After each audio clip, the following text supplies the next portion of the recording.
Hello and welcome to Gamecom. Today we're going to take a look at Sonic the Hedgehog. It is the 25th anniversary of this game. And I'm actually really tired because I just finished a Quake marathon, or Quake anniversary celebration, a 4-part episode. And I did all of that yesterday because this game was released 23rd June. Quake was released 22nd. So we're gonna just, take it easy with this one. I'm just gonna talk casually about Sonic the Hedgehog. Now, even though I am, for the most part, very familiar with Sonic the Hedgehog in general, I'm not too familiar with this game. I remember some things. I remember, that section with all of those rings there, but I don't know these levels as well as a lot of Sonic fans tend to. And the reason for that is because I spent a lot more time playing Sonic CD and Sonic 3 and Knuckles.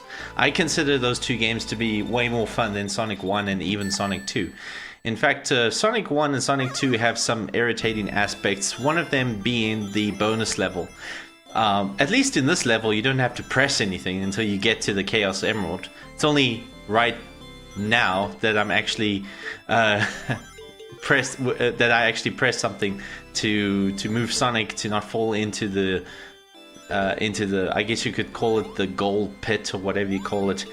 So yeah, but the thing that's disappointing about Sonic 1 is that the Chaos Emeralds really don't do anything.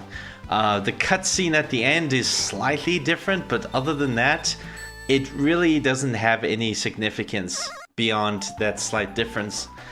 I guess it is kind of fun as a challenge. Can you get all 6 Chaos Emeralds? Bear in mind it was 6 back then, and for good reason. I think in Sonic 2 they added a 7th Chaos Emerald to explain why Sonic doesn't go supersonic in Sonic 1 after collecting all the emeralds.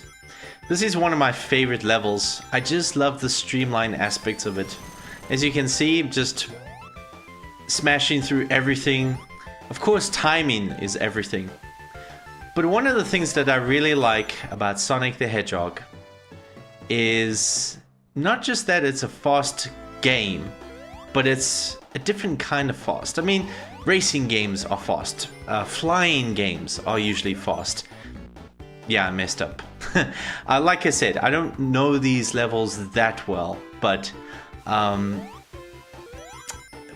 I do know Sonic very well. I understand how he handles and controls. He hasn't changed much in the sequels, and that's good because I'm actually going by what I've learned in Sonic 3 on how to use Sonic in this level. And here I was thinking, even though I don't have the speed shoes, I'm gonna try and get that extra life in all of those rings. Now, some people would say, no, you can't do it, you need the speed shoes. Well, I disagree. I think if you use momentum, try to understand how the physics and the momentum of this game works, you can do some pretty cool stuff. Now, here I am trying to use gravity and momentum to gain a ton of speed, and then boom, I made it up there without the speed shoes. This is what I love about Sonic the Hedgehog. It's not just speed, it's the way the speed is used. Particularly in Sonic 1, where you did not have the spin dash, it was all about gaining speed. Because Sonic, he has a very slow acceleration. He's not really that fast. He just uses momentum. Like when he rolls down the hill like that, that's not him putting in that energy to go that fast. He's just using, physics. He's using gravity to make him move that fast. I really don't like these bonus levels. They're the second worst bonus levels in classic Sonic. Sonic 2's probably the worst because you have to memorize those levels, and you have to make sure that you disable Tails at the beginning, because Tails has this big delay. So trying to dodge, hazards in the special stage is a real pain with Tails. But at least in this game, it's not that tedious, but it's still not that fun. Mostly because the controls are not very responsive. Like, Sonic doesn't always jump when I want him to. And I know that there are lots of die-hard Sonic fans that are able to just adapt to the controls. But personally, I think the controls aren't very good in the bonus levels. But in the game itself, the controls are fine though. The controls are the physics in addition to the controls are a lot of fun. But as you can see, I don't know these levels that well, so I'm taking it a little bit slow. So yeah, that's the thing that I love about Sonic. The speed, the momentum, the physics, those things combined. Not just the speed by itself. Sonic Generations was terrible in terms of momentum. I mean, the game was fun in its own right, but there was basically hardly any physics in that game. I can't stand that pretty much every new Sonic game out there completely ignores this aspect. I was excited for what's it called, Sonic Lost World, because it looked like it was going to be a game full of really interesting physics type of stuff going on. But no, the physics were completely unrealistic and were kind of easy to work with. Like you run up a tree and all of a sudden you've got this momentum that you did not earn. Sonic is about earning that speed, earning that momentum, and that's why I don't really care that you don't have the spin dash in Sonic 1, because, well, that's part of the fun. Like, back then when I tried to get the extra life on top of that loop, like, that was a lot of fun trying to figure out how to gain speed to get up there.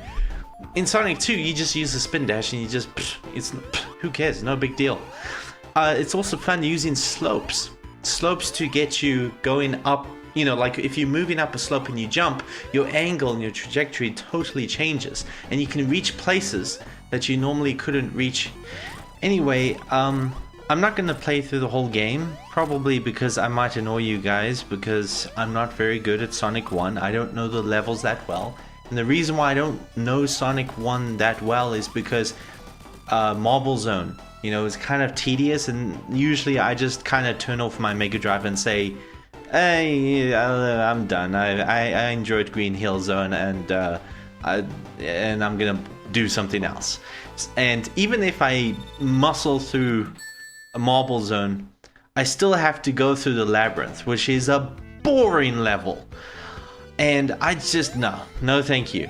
That's usually when I turn off, almost always I turn off my Mega Drive, and it's a real shame, because Starlight Zone and even the last few zones are a lot more fun, but I barely know those levels because, again, I don't take a lot of time to play them, because it's difficult to keep playing if I have to always try to get through the labyrinth zone, which is just not a lot of fun. But I know I might sound very critical. Ultimately, I do like Sonic 1. I just don't like all of it. I think that Sonic has gotten a lot better with the stuff like Sonic CD, Sonic 3 and Knuckles. And yes, when I say Sonic 3 and Knuckles, I mean always those two games together. I never play them separate. So yeah, that's all I want to say about the Sonic franchise. Well, one more thing I do want to say. Sonic is not good because of the marketing, or because he was edgy and cool and stuff like that. Sonic the Hedgehog, at least the original Mega Drive / Genesis games, are good. Those games, they are good. They've aged well. They may have some flaws, but these flaws are not enough to make me hate the franchise. In fact, Sonic, the Sonic franchise, the early games, are some of the best games I've ever played. Alright, now I'm done. happy 25th anniversary of Sonic the Hedgehog, and I hope that someday Sega will get their act together and actually make a good Sonic game again. Generations was the last time we had a decent Sonic game, so it's been a while. Here's hoping, although it might take a while.